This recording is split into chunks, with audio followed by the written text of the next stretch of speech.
Let's now get you the latest on the world's largest democratic election that is unfolding in India.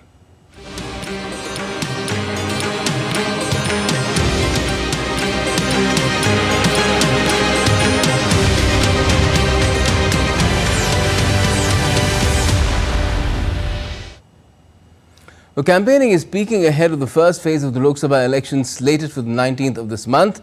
India's Prime Minister Narendra Modi launched the BJP's campaign in Maharashtra, saying this election is a choice between stability and instability. While opposition Congress leader Rahul Gandhi hit the campaign trail in Madhya Pradesh, addressing rallies there. The Congress and the National Conference have come together in J&K, leaving out of the PDP from the alliance. The next report tells us what happened today as far as the election campaigning is concerned in the country. As polling for the first phase of Lok Sabha elections is just days away, political parties are leaving no stone unturned to woo the voters. India's Prime Minister Narendra Modi held a public rally in Chhattisgarh's Bastar district. PM Modi also kicked off BJP's election campaign in the western state of Maharashtra with a public meeting in Chandrapur district. PM termed 2024 Lok Sabha polls as an election between stability and instability. एक और Bhajpa NDA है जिसका ध्येय है देश के लिए कड़े फैसले लो, बड़े फैसले लो। दूसरी ओर कांग्रेस और इंडी गठबंधन है जिसका मंत्र है जहां भी सत्ता पाओ खूब मलाई खाओ। BJP President JP Nadda hit the campaign trail in Uttar Pradesh and Rajasthan. Modi ji ने राजनीति का परिभाषा बदल दी, राजनीति की संस्कृति बदल दी।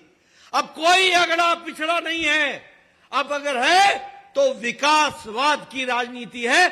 India's Defence Minister Rajnath Singh attended a roadshow in Namakkal in Tamil Nadu, supporting BJP candidate KP Ramalingam. Union Minister Anurag Singh Thakur, while slamming the DMK, has raised concerns about their silence regarding the Kachativu Island issue. Why DMK is silent on the issue of Kachativu Island given by the Congress party? Why is he silent?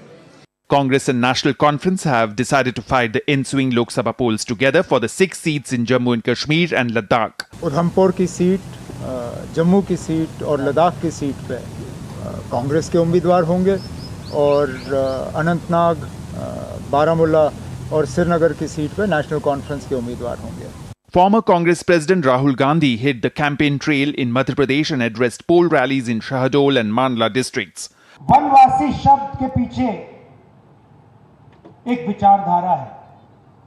सबसे पहले जो आपका इतिहास है, आपकी history है, आपकी भाषाएं हैं, आपके जीने का तरीका है, उसको ये शब्द मिटाने की कोशिश करता है। RJD leader Tejasvi Yadav hit the campaign trail at many places in Bihar. West Bengal Chief Minister and TMC Chief Mamata Banerjee has intensified her party's campaign. Aam Aadmi Party's national leader Atishi Marlena hit the campaign trail in the northeast Indian state of Assam. And the EC is also leaving no stone unturned to make elections violence-free. And in order to prevent any kind of violence or an untoward incident during the election, the State Election Department of the Northeast Indian state of Tripura has launched the Mission Violence Free Election 2024.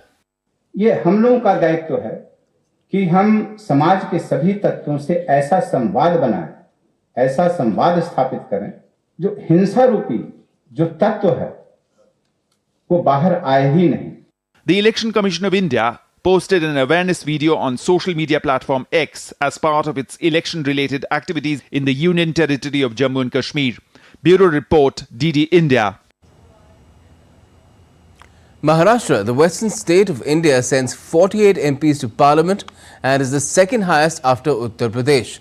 The realignment of regional satraps and the political bloc for the 2024 elections makes one wonder if it would be better to call it Maha-chaos for voters. The financial and entertainment capital of India will go to polls in 5 phases from the 19th of April to the 20th of May. Fortunes of the national parties and regional parties merge, making Maharashtra a cracker of an election.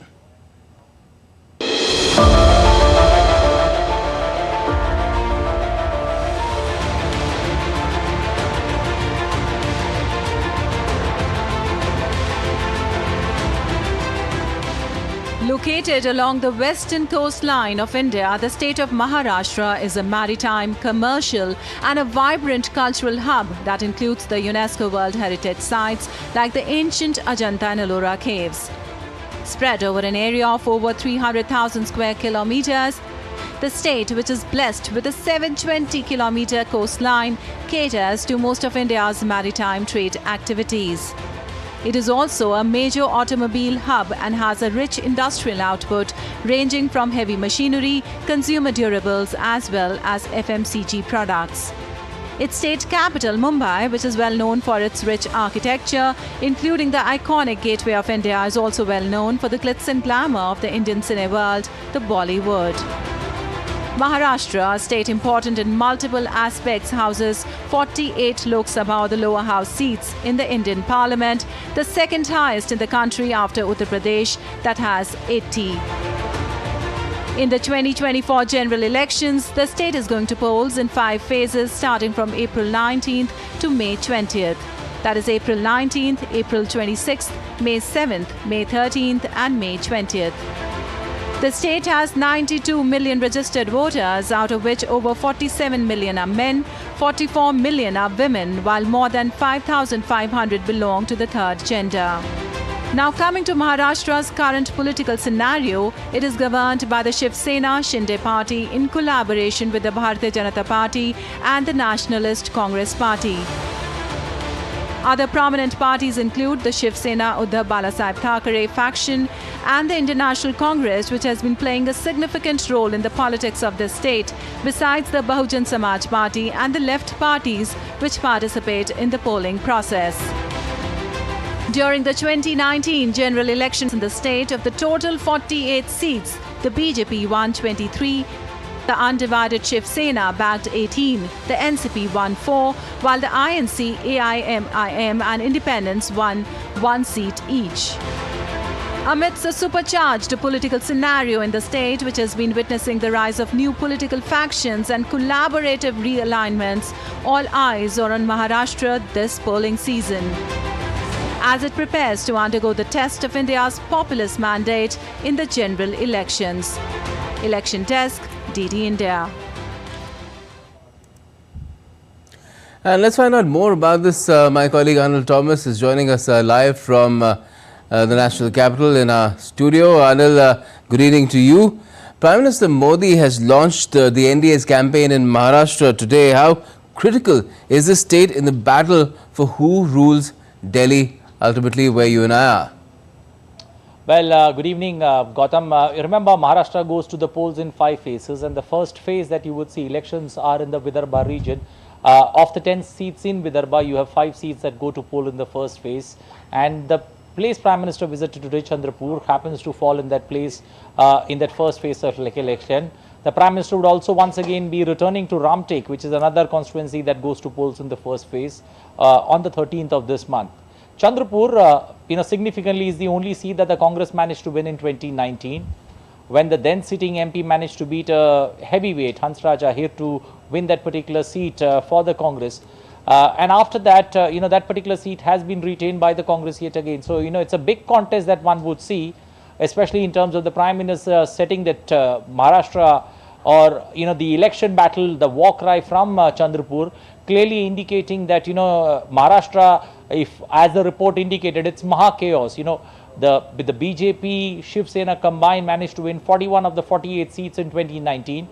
So if we are looking at the numbers of 370 and more, the BJP has to retain and win more, especially in the states that they have managed to win. And the Prime Minister setting the tone right by visiting Chandrapur there and, sending the battle cry loud and clear to the party cadre in the state that Maharashtra is big, and Maharashtra, you need to fight tooth and nail to get a foothold in the state. All right, just stay with me, because we're also joined by Ambarasan, my colleague from Chennai, our colleague from Chennai. Good evening to you, Ambarasan. The BJP has been trying to make inroads into Tamil Nadu since inception with very little success. Now, could the situation change this time around? As Tamil Nadu sees a triangular fight between the BJP, DMK and the ADMK alliances, the poll campaign is in full swing across Tamil Nadu. The heat in Tamil Nadu very much is getting more same like the political campaigning. Today, the union ministers and also the Chief Minister of Tamil Nadu and the Edappadi K. Palanichami, the ADMK General Secretary, all across campaigning, and the words that is a Union Defence Minister Rajnath Singh also in a political campaigning in the Namakkal district.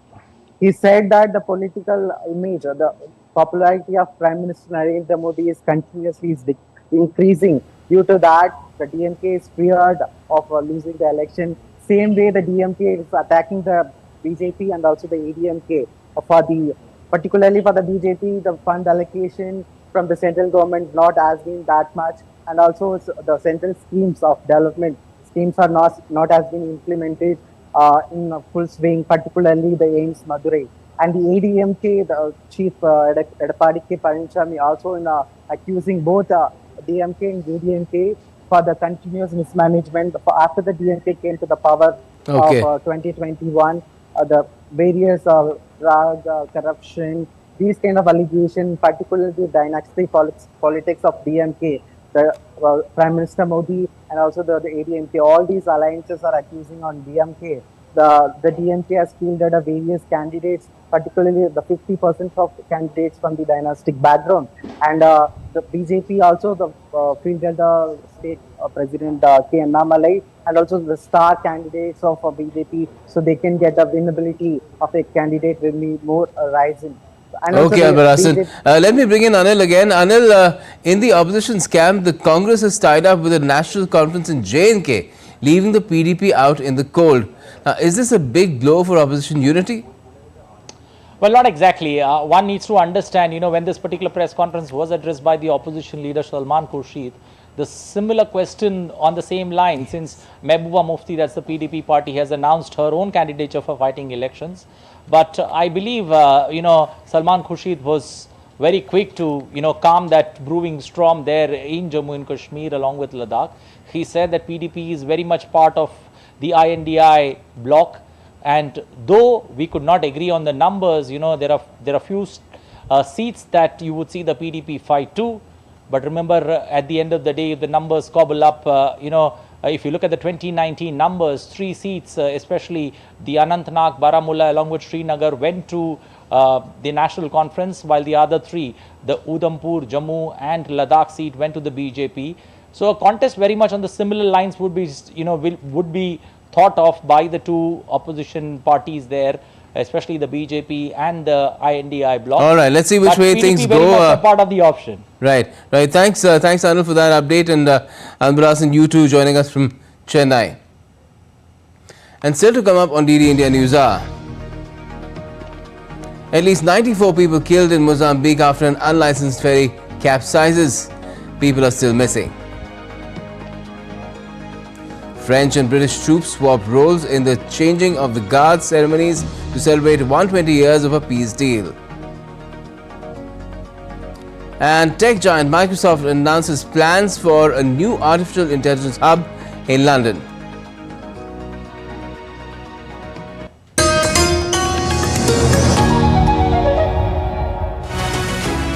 Three union territories go to the polls in Phase 1. Lakshadweep, Andaman Nicobar and Puducherry have seen some robust voting in elections. Narrow margin of victory or a highway contest on the cards. Will the trend continue? We dissect what matters for the people in the region on the Great Indian Election, Tuesdays at 8:30 p.m. IST and 1500 hours GMT, only on DD India.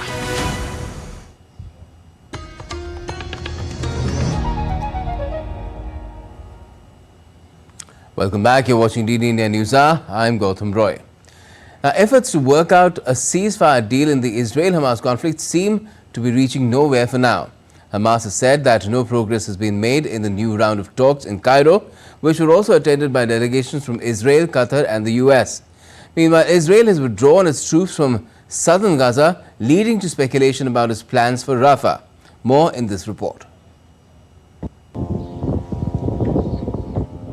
There seems to be no breakthrough in truce talks as yet. On one hand, Israeli Foreign Minister Israel Katz described the Cairo talks as the closest the sides have come to a deal since November truce, under which Hamas freed dozens of hostages. He said, "We have reached a critical point in the negotiations. If it works out, then a large number of hostages will come back home." But on the other hand, Hamas on Monday said that no progress was made at the new round of Gaza ceasefire talks in Cairo, which was also attended by delegations from Israel, Qatar and the US. Meanwhile, a day after withdrawing from the southern Gaza, Israeli troops conducted maintenance and repair on a platoon of tanks. Israel has said that the troops withdrew to prepare for the upcoming missions. The forces are exiting and preparing for the next missions. We saw examples of such missions in the Al-Shifa operation and also of their coming mission in the Rafah area. Thousands of protesters in Israel and US hit the streets to demand the release of hostages held in Gaza and to mark 6 months of the conflict. The protesters expressed hope that Israeli hostages will be brought back home early and safely. First of all, I want people to live in peace here, you know. That's the number one thing to have. And this is taking a while. It's not an easy thing to do. In the meanwhile, it's first and foremost the return of our civilians, the return of all Israelis. Meanwhile, Israeli airstrike in Lebanon resulted in the death of a Hezbollah field commander. The Israeli military identified the commander as Ali Ahmad Hassin and said he was responsible for planning and executing attacks against Israel. And DD India's Sarah Coates joins us live from Tel Aviv for more on this. Evening to you, Sarah. While the IDF has said its forces have withdrawn from southern Gaza to prepare for upcoming missions, there have been protests seeking release of hostages after 6 months of fighting. Talks may be on in Cairo, but with all this taking place, will they bear fruit?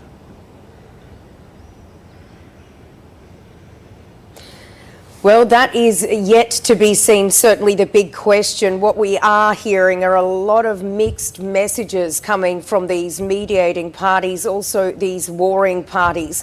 We did hear from Qatar's foreign ministry just a short while ago. It came out to say that it's more hopeful than it has been in days, saying that both of these parties, Israel and Hamas, have a number of proposals with them. They've left the capital. They are studying these proposals, with a spokesperson saying that he hopes the first stage of a 3-phase plan may be enacted very, very soon. We've also heard, though, from Hamas. It's come out to say that Israel's position still poses obstacles to an agreement.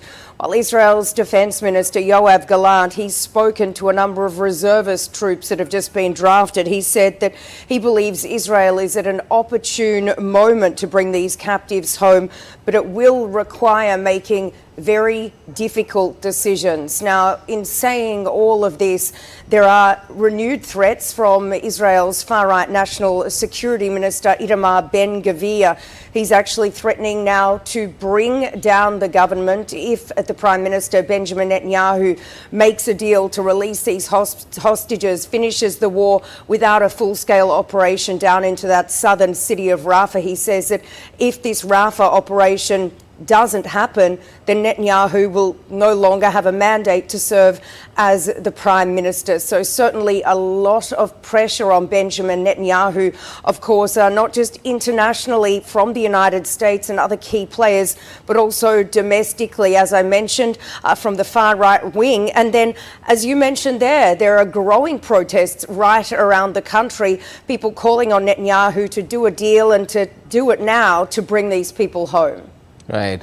Now, Iran may hit back for what happened in Damascus any time, but Israel has killed the Hezbollah field commander now. So how concerned are the Israeli people themselves for their own safety? Well, the situation is certainly very, very concerning, and this is why these communities in that northern region of Israel have been evacuated since October 7. Many people still cannot go back to their homes, just given the threat from Hezbollah. We are seeing intensifying skirmishes across that blue line. In the last few hours, there have been a number of hostile aircraft infiltration attempts. Rocket sirens continue to ring out, and we are hearing these continued threats, not just from Hezbollah, but also from Iran. Now, it's certainly very concerning to people here in Israel. The Home Front Command has actually been warning people not to go out and panic buy groceries, not to go and withdraw money or to stock up on things like generators. But certainly this is what people have been doing, fearing a reprisal from Iran after that strike in Syria last week, which killed senior Iranian commanders. So, as you mentioned, a lot of concern here in Israel and, of course, internationally, given that if this conflict in the north or a conflict with Iran does actually happen, this could potentially draw the entire region into all-out war. Right, well, let's see what happens because this is a completely unpredictable situation where things could worsen or they could improve depending on, who's willing to compromise at which front. Thanks a lot for joining us for the moment, Sarah Coates. French President Emmanuel Macron met with British Prime Minister Rishi Sunak through a video link on Monday to mark the 120th anniversary of the Entente Cordiale. The Entente Cordiale, dating back to 1904, put a stop to centuries of military rivalries between France and Britain to see the two European powers fight on the same side during the two world wars. The two leaders were expected to speak of bilateral relations a year after a French-British summit in Paris and before a meeting of the European political community, which will be held in Britain on the 18th of July. British and French guards swapped roles of changing of the guard ceremonies on Monday, marking the 120th anniversary of the Entente Cordiale. Grenadiers of the British royal household and the French Guard marched at the Elysee Presidential Palace in Paris. French President Macron and British Ambassador to France, Mena Rawlings, watched the British Guards taking part in the ceremony. Signed in 1904, the Entente Cordiale Accord is a series of agreements which settled former disputes and significantly improved relations between the two countries. This is the first time in the history of the Elysee Palace that foreign troops have been invited to take part in a military parade. At least 94 people have been killed after a ferry sank off the north coast of Mozambique. Officials in Nampula province said 5 people had been rescued of the 130 believed to have been on board. Over 2 dozen are reported missing. Most passengers were trying to escape the mainland because of a panic caused by disinformation surrounding cholera. The boat was apparently travelling from Lunga to Mozambique Island off the coast of Nampula. DD India's Isaac Lucando has sent us this report from Dar es Salaam. Officials say 2 of the 5 survivors are currently receiving treatment in hospital. They say an investigative team is diligently working to uncover the causes of the boat disaster. Reports indicate that the converted fishing boat carrying approximately 130 people encountered trouble as it attempted to reach an island off Mozambique's Nampula province. Most passengers were fleeing the mainland due to panic triggered by misinformation about cholera outbreaks. According to the government of Mozambique, there have been nearly 15,000 cases of waterborne diseases and 32 deaths since October. Nampula is the worst affected region, accounting for 1/3 of all cases. Recently, the province has experienced a surge in refugees fleeing jihadist attacks in neighboring Cabo Delgado. The ill-fated boat was en route to the island of Mozambique, a historic coral islet that formerly served as the capital of Portuguese East Africa and lends its name to the nation. Isaac Lucando in Dar es Salaam, reporting for DD India. Now let's take a look at some of the other updates from around the world as well. Germany on Monday sent off the first 20 soldiers on a permanent deployment in Lithuania. The two countries had agreed to station a German brigade in the Baltic state last year.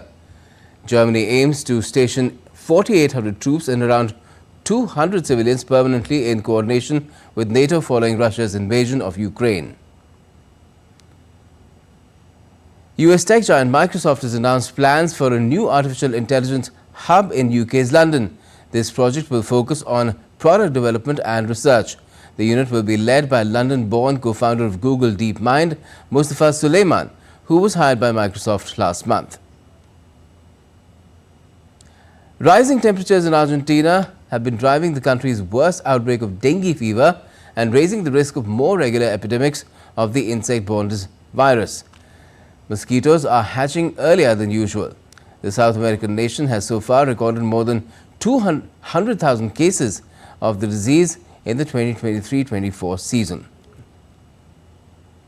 The Supreme Court in Manhattan sentenced Hollywood actor Jonathan Majors to 1 year of domestic violence counseling on Monday. The Ant-Man and the Wasp actor was convinced in December last year of 1 count each of third-degree assault and second-degree harassment against his girlfriend Grace Jabari.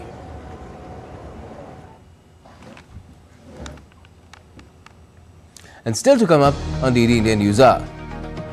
Concerns over a nuclear fallout flashpoint resurfaced once again in the Russia-Ukraine conflict.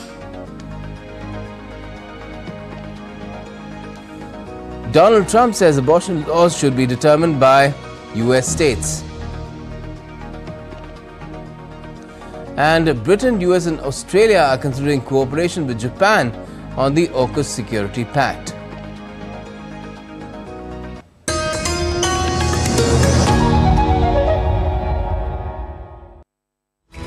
We just don't bring you the news as it unfolds. We get to the heart of the matter. We don't just present facts, we demystify complex social, political and economic events. We break stories that shape the world's present and future because you deserve the truth. I am Tanvi Taneja from New Delhi. I'm Ollie Barrett from London. I'm Nick Harper from Washington, D.C. Join us on DD India Global Monday to Friday at these times.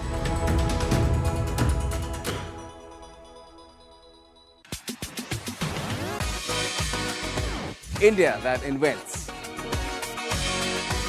India that innovates. India that excites. India that invites. Land of possibility. Teeming with opportunities. Watch India Ideas each Thursday 8 p.m. only on DD India.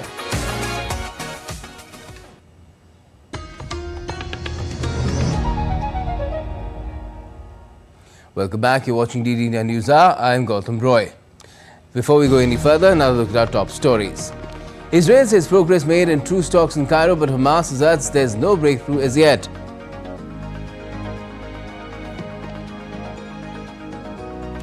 US Treasury Secretary Janet Yellen says Washington will not accept new industries being decimated by cheap Chinese imports, wraps up 4 days of meetings, pressing Beijing to rein in excess industrial capacity.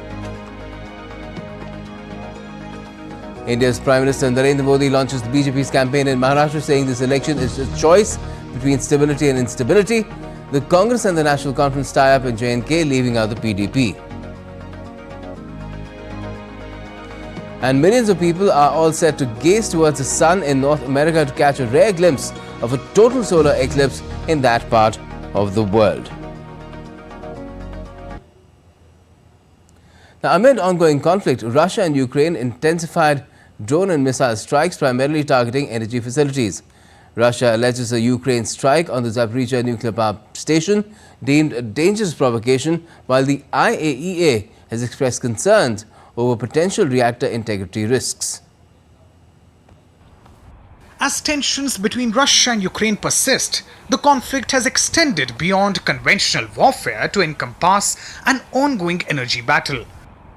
Both Russia and Ukraine have intensified their drone and missile strikes against each other, mostly on energy facilities, in the recent weeks. On Monday, Russia said Ukraine struck its Zaporizhzhia nuclear power station and termed it a dangerous provocation.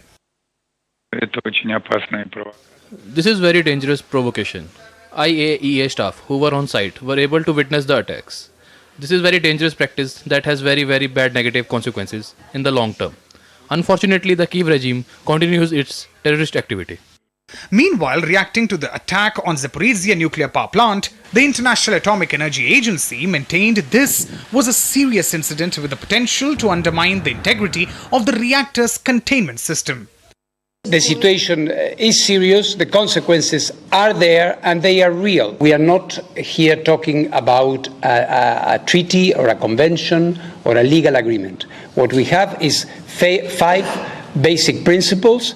Don't attack the plant, don't attack from the plant, don't make the plant a military basis, don't cut the external power supply, etc., etc.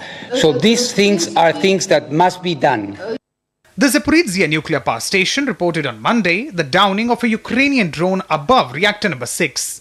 The plant confirmed the incident, stating the drone fell onto the reactor's roof. Reactor number 6, currently inactive, was unaffected by the incident.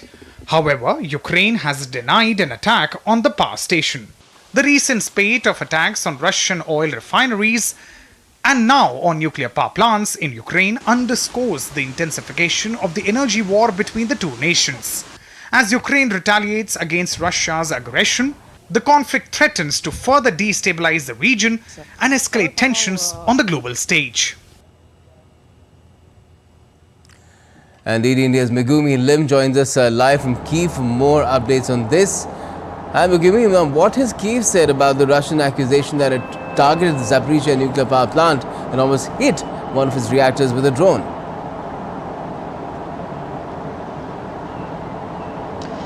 Well, that's right. As was mentioned earlier, both Russia and Ukraine has been directing blame at each other over this attack against the Zaporizhzhia nuclear power plant. This was the first such attack that has occurred against this power plant since November of 2022. But the Kremlin has said that the Ukrainian forces have been the ones to carry out this attack against one of the 6 nuclear reactors at this Russian-controlled power plant. And the Russian Foreign Ministry spokeswoman was very swift to urge world leaders to condemn this attack in what she called an act of terrorism, nuclear terrorism carried out by Ukraine. And Rosatom, which is the Russian nuclear power company, released a statement saying that there were indeed 3 strikes carried out against this power plant, which led to the injuries of at least 3 people. Now, the Ukrainian military intelligence agency has denied any involvement. The spokesman, Andrei Yusov, has accused Moscow of carrying out what he called a false flag attack in an attempt to undermine international support for Ukraine. He said that Moscow is known to carry out these fabricated attacks for that reason. Now, these statements have not been independently verified, but we have seen the IAEA, which is the UN's atomic watchdog agency, confirm that there were indeed 3 drones that detonated at the facility on Sunday. One of them hit the roof of the containment building housing one of the plant's 6 nuclear reactors, and another hit the outside of a laboratory, and they didn't specify the third. But plant authorities said that there were no serious damage to the facility and that radiation levels were kept at a normal level. Now, this Zaporizhzhia nuclear power plant is Europe's largest power plant, and its safety has been the source of great concern among IAEA officials and also Western officials, as it is located near the front lines on the east bank of the Dnipro River south of Ukraine, and it is often caught in the crosshairs of the ongoing fighting. We have also seen independent news outlets document a campaign of abuse and intimidation against Ukrainian employees that are working under Russian occupation and at this power plant. And UN inspectors have also documented the use of landmines installed on the perimeter of the facility. So it goes without saying that this Zaporizhzhia nuclear power plant is and continues to remain in an incredibly precarious position as the war continues on. Oh yes, definitely. And well, what has been making things more precarious is the use of drones, and they're being used by both sides in the conflict. Today's attack at the plant was foiled in the nick of time, it seems. But how effective has the anti-drone tech been so far in this conflict?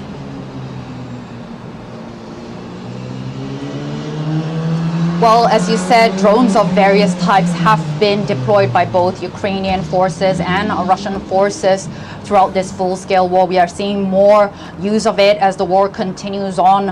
And we've also seen the use of naval drones, long-range drones, and also FPV drones, which are mostly used on the battlefields, on the front lines. But although there are many aspects to anti-drone technology, in a nutshell, the basic steps are to detect, track, and destroy these drones mid-flight, and preferably over non-civilian areas. But unfortunately, this has not been the case. We have seen drone debris fall on civilian infrastructure, causing damage and also casualties. Now, bigger drones are often shot down by high-tech air defense systems that are able to detect and calculate the trajectory of the drone's flight and shoot them down. But keep in mind that these drones fly much slower than missiles, and they are easier to detect and shoot down. But at the same time, we've also seen more use of electronic warfare, which includes the use of jamming and also hacking to disturb the flight of drones and to even disable them. But because both Ukraine and Russia has been using drones and also these jamming technology, we've also seen both sides accidentally jam their own drones, and this has continued to be a challenge to be able to correctly identify and isolate an enemy drone and to disable them. All right, quite a challenging battlefield, made even more challenging because of this kind of evolving tech. Thanks a lot for joining us for the moment, Megumi Lim from Kyiv. Now, swiftly melting snow has triggered the worst recorded flooding in Russia's Ural Mountains, forcing thousands of people to flee their homes as some of Europe's biggest rivers swelled to bursting point. Russia has been affected by the worst floods in decades since Friday due to snow melt bursting through a dam embankment in the city of Orsk. Authorities said more than 6,100 people have already been evacuated from the city, and at least 15 schools are flooded in the region. Further measures are being taken to evacuate residents from the affected areas. U.S. Treasury Secretary Janet Yellen has wrapped up a 4-day meeting in China, and she ended this trip with this message: Washington would not accept cheap Chinese exports threatening U.S. jobs in new green industries. Despite the warning, Yellen said the U.S. has taken major steps to stabilize relations with China. Laura Westbrook has more from Hong Kong. China has pushed back against US claims of overcapacity. China's Commerce Minister called US and European accusations of oversupply baseless and said that the government would support firms safeguarding their legitimate rights and interests. His comments come as US Treasury Secretary Janet Yellen wrapped up her trip to China. She called meetings with Chinese officials direct, productive and extensive. And she said they covered a wide range of topics, from Russia to TikTok to national security. But it really was about China's overcapacity that Washington had a clear message. The US is concerned about how China is bolstering its economy amid slow domestic growth. And Janet Yellen highlighted in particular electric vehicles, solar panels, and lithium batteries, saying cheap Chinese goods could hurt US jobs. She also referenced the past, saying that cheap Chinese steel had decimated the US steel industry and that this was a reality that the US would not accept again. However, she did say that the relationship was on stronger footing and that both sides have agreed to continue talks, and that is being seen as a positive sign. Laura Westbrook in Hong Kong, reporting for DD India. U.S. President Joe Biden will host Japanese Prime Minister Fumio Kishida in Washington, D.C. this week. Ahead of his visit, PM Kishida said his trip to the U.S. would be important to show that his country's ties with the U.S. are strong. The bilateral summit will see the two leaders discuss about economic cooperation and their mutual relationship. The meet will be followed by a trilateral summit between the U.S., Japan and the Philippines. Philippines President Ferdinand Marcos Jr. will also be present there. Meanwhile, U.S. Ambassador to Japan, Rahm Emanuel, has said that China constantly uses coercion and pressures other countries, including Japan and the Philippines. Japan's ambassador to the U.S., Yamada Shigeo, told the event that Biden and Kishida would discuss cooperation in space, energy and emerging technologies like AI as well as quantum computing. US presidential candidate Donald Trump on Monday said he still believes abortion laws should be determined by US state laws, but he remained silent on the issue of national ban on abortion. Trump reiterated his support for the availability of in vitro fertilization and said he supported exceptions for rape, incest and to protect the life of the mother. What seems like a potential campaign for US elections, Trump said the states will decide on the fate of abortion laws by vote or legislation, or perhaps both. My view is now that we have abortion where everybody wanted it from a legal standpoint, the states will determine by vote or legislation or perhaps both, and whatever they decide must be the law of the land, in this case, the law of the state. Many states will be different. Many will have a different number of weeks, or some will have more conservative than others, and that's what they will be. At the end of the day, this is all about the will of the people. You must follow your heart or, in many cases, your religion or your faith. And still to come on DD India News Hour. India's top singles player Sumit Nagal stuns world number 38 Matteo Arnoldi at the Monte Carlo Masters. And India will celebrate Gudi Padwa on Tuesday, a spring festival marking the start of the Luni-Solar New Year for Hindus.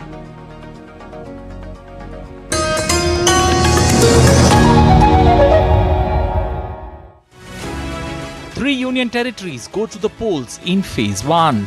Lakshadweep, Andaman Nicobar and Puducherry have seen some robust voting in elections. Narrow margin of victory or a highway contest on the cards. Will the trend continue?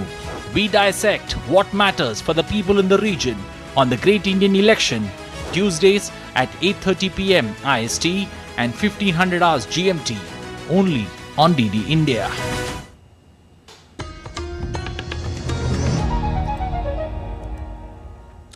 Well, millions of people in North America are awaiting a total solar eclipse on Monday.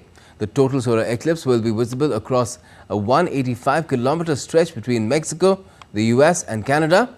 The event will last about 2.5 hours.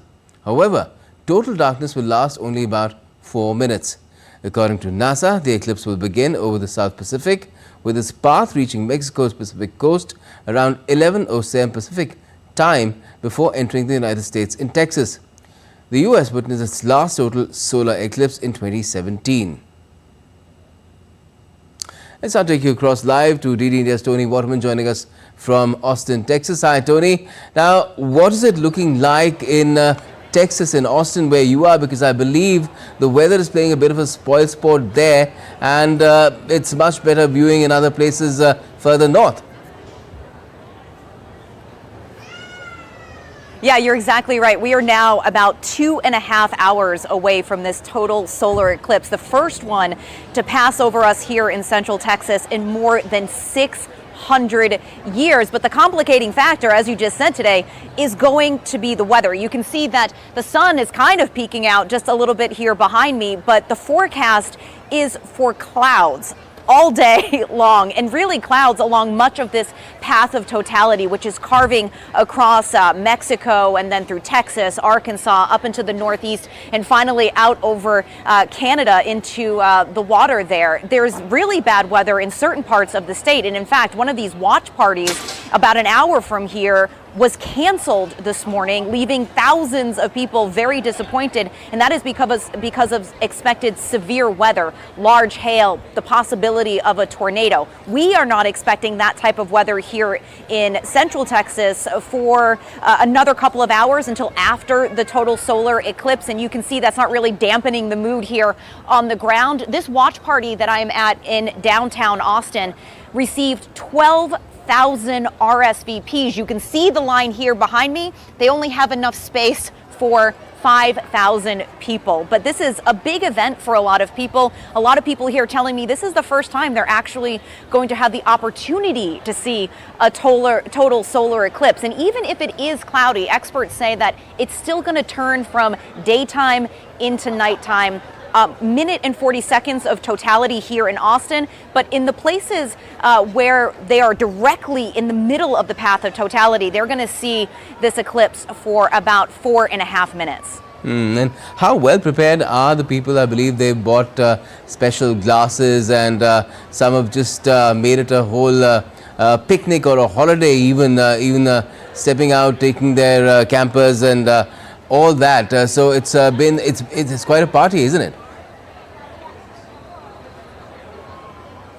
Yeah, it is a big party, and it's really about bringing the community together, about people having this shared experience, and a shared experience that is anchored in joy, which you and I both know doesn't happen very frequently. And a lot of experts say that this is a very emotional event for a lot of people, that they actually end up crying because they become so emotional at the sight of the total solar eclipse, kind of envisioning their place here on Earth and how small they are and how important the sun is to our own existence. You are right, though. You need these special glasses right here. These are total solar eclipse glasses. You literally cannot see anything when you have them on, but it protects your eyes when you're looking up at the sun, which you will be able to see with these on. You have to keep these on during most of the eclipse. When it is at totality, you can take them off so you can see that corona, that ring of fire around the sun. But then you got to put them right back on. Very dangerous. You could be blinded if you don't wear them. And for the 32 million Americans that are in this path, they will get that total solar eclipse. But 99% of Americans are going to get at least a partial solar eclipse. So maybe not the full thing, but not missing out on it altogether. Okay. Now, NASA's too firing up 3 rockets into the atmosphere to study the impact of this total solar eclipse. Now, what are we expecting to learn from this sort of a launch?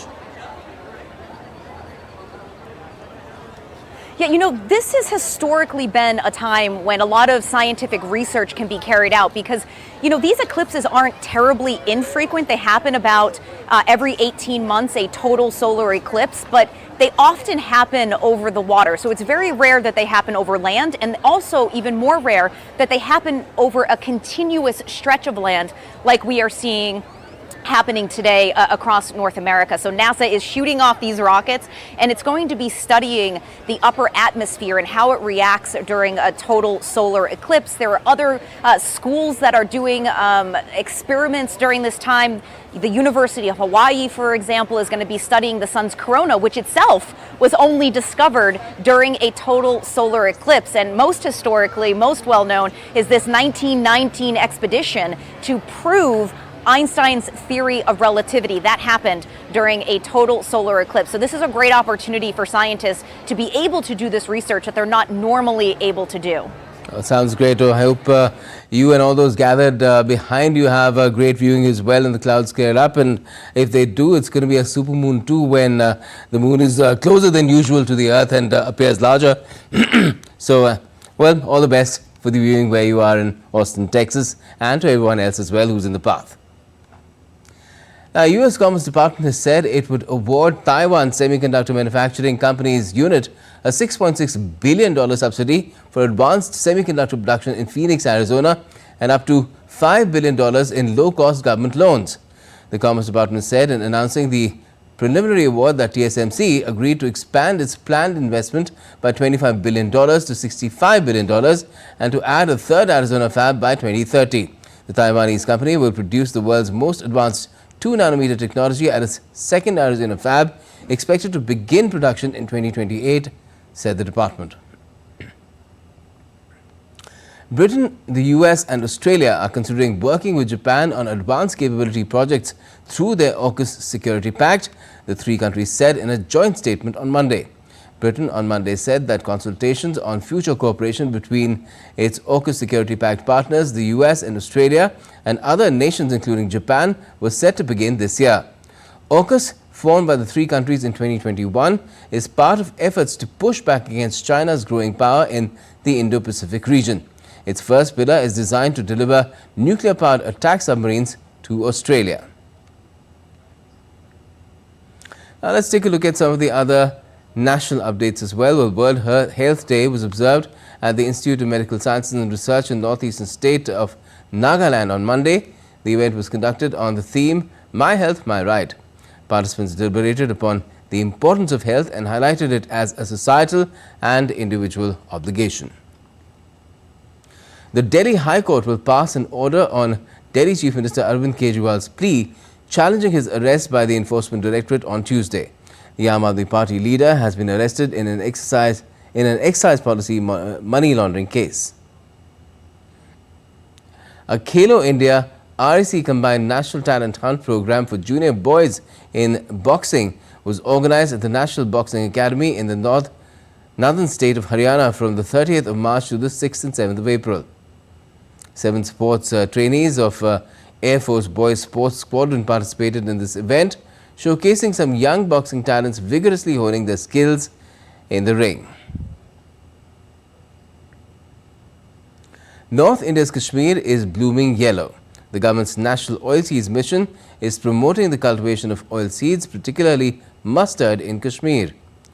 Large numbers of tourists are visiting the blooming mustard fields on both sides of the Srinagar-Jammu National Highway near Pampore to take in the sights. And now it's time to get to some sporting updates as well. Sumit Nagal created history as he became the first ever Indian man to record a main draw win at the Monte Carlo Masters. He defeated Italy's Matteo Arnaldi in the first round on Monday. The unseeded 95th ranked Nagal became only the third Indian ever to feature in the main draw in Monte Carlo after Vijay Amritraj and Ramesh Krishnan. Nagal came from a set down to beat world number 35 Arnaldi 5-7, 6-2, 6-4 in 2 hours 37 minutes. Nagal is also the first ever Indian to win an ATP Masters 1000 match on clay since the series began in 1990. The Indian will next face 7th seeded Dane and last year's runners-up Holger Rune. India will mark the Gudi Padwa festival on Tuesday, marking the beginning of the Hindu New Year. It is celebrated primarily in the Indian states of Maharashtra, Karnataka and Andhra Pradesh. The Gudi, a decorated pole, symbolizes victory and prosperity, signifying the victory of Lord Ram over Ravan.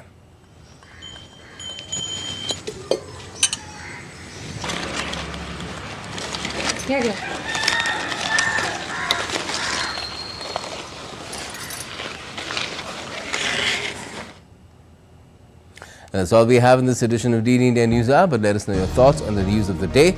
You can connect with us on Facebook, X as well as Instagram. We'll be back with more news and updates as the break here on DD India. I'm Gautam Roy, and from all of us here in Delhi, thanks for watching DD India News Hour.